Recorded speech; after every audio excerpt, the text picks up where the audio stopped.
जय श्री श्याम। आज की इस दिव्य कथा में हम सुनेंगे श्याम बाबा की एक ऐसी कहानी जो विश्वास को शक्ति में बदल देती है।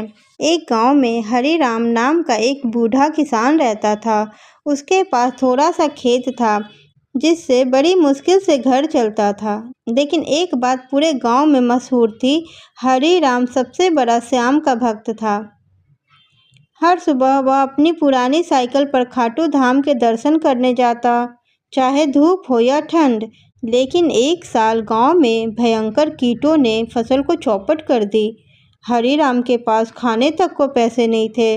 उसने अपनी पत्नी से कहा, श्याम बाबा पर भरोसा रखो, वो रास्ता निकाल लेंगे। पत्नी बोली, बाबा भरोसा देते हैं पर मेहनत भी करनी पड़ेगी। हरि राम ने सोचा कि वह किसी अमीर किसान से बीज उधार ले लेगा, लेकिन गांव के बड़े बड़े जमींदारों ने साफ मना कर दिया। किसी ने कहा, तेरी जमीन सूखी है, तू फसल कैसे उगाएगा?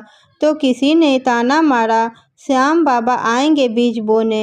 हरि राम चुप रहा और उसी रात खाटू धाम की ओर पैदल निकल गया। रात गहरी थी, रास्ता लंबा था, पर उसके मन में एक ही मंत्र गूंज रहा था, श्याम मेरे साथ हैं। मंदिर पहुंचकर उसने बाबा से कहा, बाबा मेरे पास कुछ नहीं बचा, अगर आप साथ ना देंगे तो मेरा घर टूट जाएगा। वह रोते रोते सो गया। उसी समय मंदिर के पुजारी को रात में अजीब सी घंटी की आवाज़ सुनाई दी। वे बाहर आए तो देखा धूपदान अपने आप जल रहा था और दीपक तेज हो गए थे। साथ ही दरवाजे पर एक छोटी थैली चमक रही थी जिस पर लिखा था, मेरे भक्त हरि राम को दे देना, श्याम।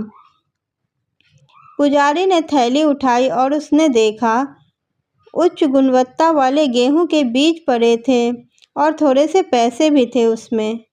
सुबह हरि राम जब उठकर जाने लगा तो पुजारी ने वह थैली उसके हाथों में रखते हुए कहा, ये बाबा की तरफ से है।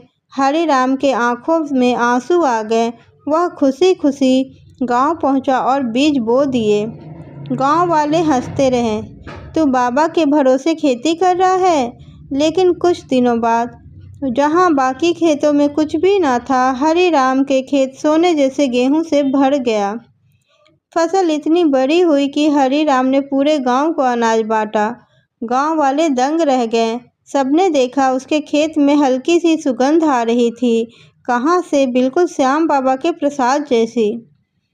उस दिन से लोग कहते हैं, जहाँ प्रेम और सच्चा भाव हो वहाँ श्याम खुद खेती कर देते।